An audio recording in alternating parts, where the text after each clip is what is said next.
நான் வந்து லவ் பண்ணோம். லவ்வா சரித்திரத்தை ஒரு நிமிஷம் கொஞ்சம் பாருங்க.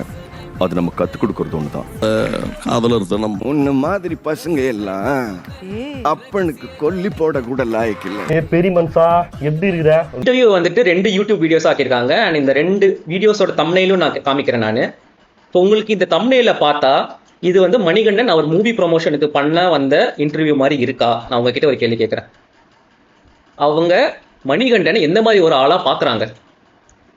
இப்போ இந்த வீடியோ ஒரு நார்மலாக ஒரு பர்சன் இந்த வீடியோ பார்க்கும்போது மணிகண்டனை பார்த்தா ஓ இவர் ஒரு ஆக்டர்னு தோணுமா, இல்லை இவர் ஒரு மிமிக்ரி ஆர்டிஸ்ட்னு தோணுமா?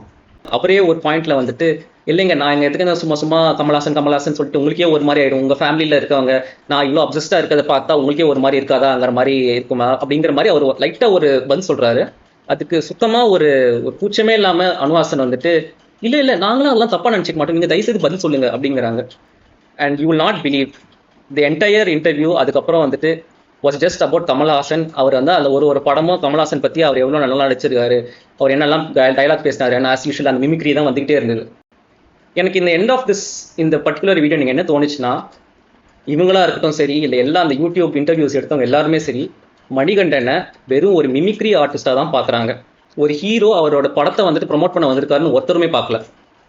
And I will tell you, Manikandan மாதிரி ஒரு ஆர்டிஸ்ட் நம்ம கோலிவுட்டுக்கு கிடைச்சது is like a very very big thing.